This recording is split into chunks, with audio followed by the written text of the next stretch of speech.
আমি যে নোটিশটা দিয়েছি এটার উপর তো আমার বক্তব্য আছে।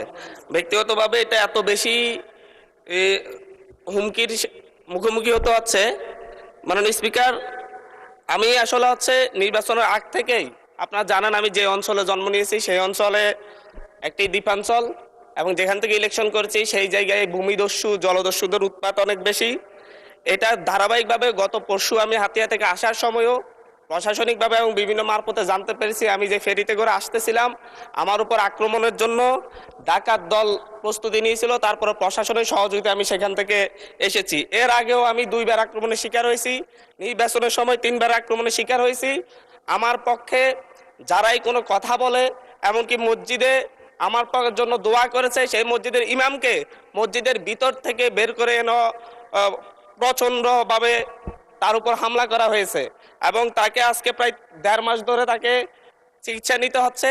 আমার উপর যারা আক্রমণ করেছে আমি আপনাকে সেই জায়গায় কিছু নোটিশের সাথে কিছু ডকুমেন্টস দিয়েছি যে সরাসরি অস্ত্র হাতে আমাকে কোফাতে আসা হয়েছে। একজন সংসদ সদস্য হিসাবে আমি এই বিষয়টা এখানে উপস্থাপন করতে বাধ্য হচ্ছি, কারণ এই জায়গাটায় আমি মনে করি সন্ত্রাসীদের কোনো রাজনৈতিক ঠিকানা নেই।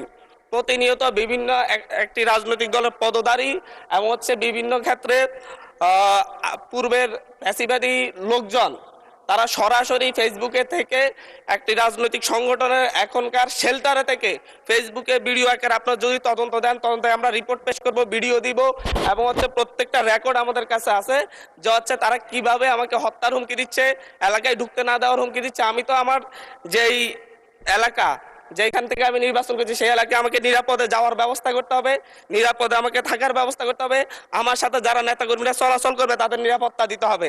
এটা একজন বিশেষ অধিকারের ব্যাপারে, এটা বিশ্বব্যাপী একজন সংসদ সদস্যের বিশেষ নিরাপত্তা বিধান করা রাষ্ট্রের দায়িত্ব, সরকারের দায়িত্ব। অথচ আমার উপর সরাসরি ভিডিওতে এবং সংবাদ মাধ্যমে প্রকাশিত সরাসরি অস্ত্র হাতে আমাকে কোপাতে আসা ব্যক্তিও এখন যখন আবার আমার নেতাকর্মীদেরকে হুমকি দিচ্ছে, তাহলে তো আমি অবশ্যই নিরাপত্তাহীনতায় ভুগবো।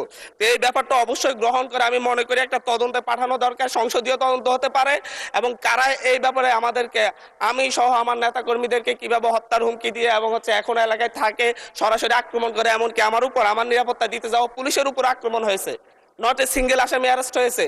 ভোটের দিনে আমার উপর আমার গাড়ি বড় হামলা করে, আমার গাড়িতে 6টা কুকুর দাগ এখনো আছে, এখনো তারা এলাকায় ঘুরে বেড়াচ্ছে। বিটিভির সাংবাদিককে কুপিয়েছে, এখনো এলাকায় ঘুরে বেড়াচ্ছে। এই প্রত্যেকটা আসামির ক্ষেত্রে দেখা যাচ্ছে তৎকালীন ইউনিয়ন বিএনপির সভাপতিকে হত্যা করেছে, ইউনিয়ন বিএনপি সদস্যকে হত্যা করেছে।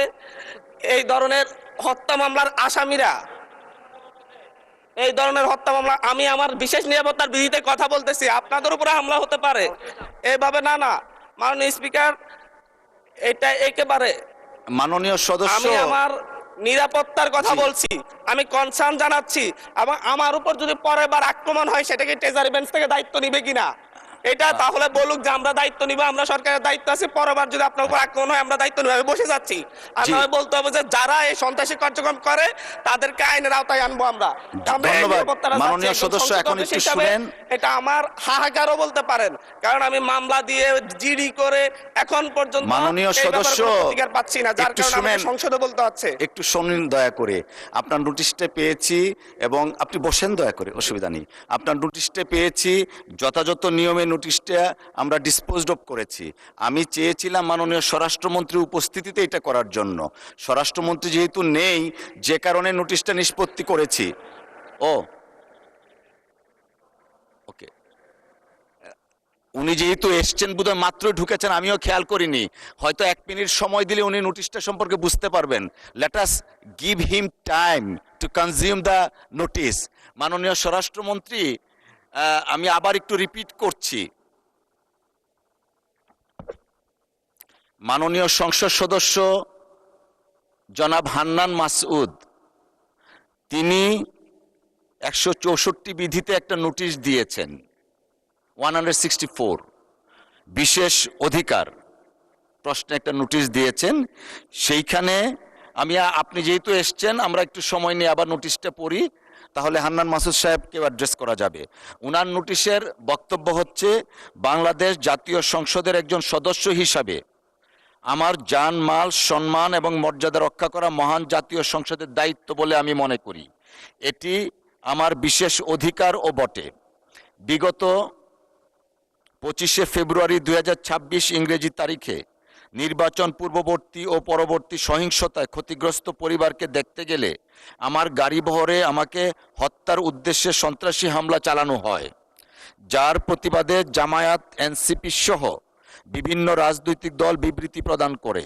এছাড়াও 29 মার্চ 2026 তারিখে মহান সংসদে বক্তব্যের প্রেক্ষিতে আমার বিরুদ্ধে অত্যন্ত অশালীন, মানহানিকর, নিন্দনীয় গর্হিত স্লোগান ও বক্তব্য দেয়া হয়, যা আমার বাক স্বাধীনতা হরণের শামিল বলে আমি মনে করি। অনলাইনে বারবার আমাকে হত্যার হুমকি দেয়া হচ্ছে। এটা হলো ওনার নোটিশ। আমাদের বক্তব্যটা এমন, মাননীয় সদস্যের উত্থাপিত বিষয়টি অত্যন্ত দুঃখজনক।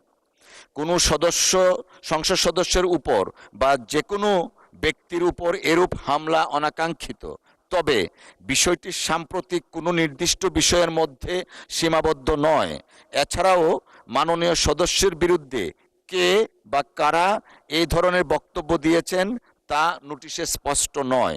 তবুও আমি মাননীয় সদস্যের উত্থাপিত অভিযোগের বিষয়ে অত্যন্ত সহানুভূতিশীল, কিন্তু কার্যপ্রণালী বিধি 165 উপবিধি 2 এবং 165 উপবিধি 4 অনুযায়ী বিধিগত সীমাবদ্ধতার কারণে নোটিশটি গ্রহণ করতে পারছি না বলে আন্তরিকভাবে দুঃখিত। তবে আমি মাননীয় সদস্য জনাব আব্দুল হান্নান মাসুদের নোটিশে উত্থাপিত বিষয়ে কার্যকর আইনানুগ ব্যবস্থা গ্রহণের জন্য মাননীয় স্বরাষ্ট্রমন্ত্রীকে অনুরোধ জানাচ্ছি। ধন্যবাদ। মাননীয় স্বরাষ্ট্রমন্ত্রী, মাইকটা দিবেন প্লিজ। মাননীয় স্পিকার, আপনাকে ধন্যবাদ। মাননীয় সদস্য যথাযথভাবেই বিধি মোতাবেক তার নোটিশটি প্রদান করেছেন বলে আমার বিশ্বাস, এবং বিধি মোতাবেক আপনি সেটা নিষ্পত্তি করেছেন, আপনার সিদ্ধান্ত জানিয়েছেন। এরপরেও তার নোটিশটি আপনি দ্বিতীয়বারের মতো আবার পড়ে শুনিয়েছেন, আপনাকে অসংখ্য ধন্যবাদ। এবং মাননীয় সদস্য, আমি তখন আমার সংসদ রুমেই ছিলাম, উনি যখন স্টার্ট করেছেন আমি শুনেছি কিছু, বাকিটা এখানে সে শুনলাম। এটা অত্যন্ত দুঃখজনক যদি ঘটনাটা সত্য হয়ে থাকে। তো এই বিষয়ে আমি এখনও অনুরোধ করব, মাননীয় সংসদ সদস্য কোনো যদি জিডি অথবা মামলা সংশ্লিষ্ট থানায় না করে থাকেন, এখনও তিনি ইচ্ছা করলে সেই বিষয়ে ওনার অভিযোগ সংশ্লিষ্ট থানায় দায়ের করতে পারেন, এবং সেই বিষয়ে আমরা আইনানুগ ব্যবস্থা নেব। আর বিশেষ অধিকার প্রশ্ন উত্থাপনের বিষয়টি যেহেতু আপনি নিষ্পত্তি করে দিয়েছেন, এর বাইরে এই মুহূর্তে আমার তেমন কিছু বলার নেই। তবে আমি আশ্বস্ত করতে চাই, শুধু মাননীয় সংসদ সদস্য যিনি উত্থাপন করেছেন তার বিষয়ে নয়, যে কোনো মাননীয় সংসদ সদস্য এই হাউজের যদি সেই রকম কোনো পরিস্থিতির শিকার হন, তাহলে যেন বিষয়টি স্বরাষ্ট্র মন্ত্রণালয়ের নজরে তাৎক্ষণিকভাবে আনেন অথবা নিকটস্থ থানায় সেই বিষয়ে অভিযোগ দাখিল করেন।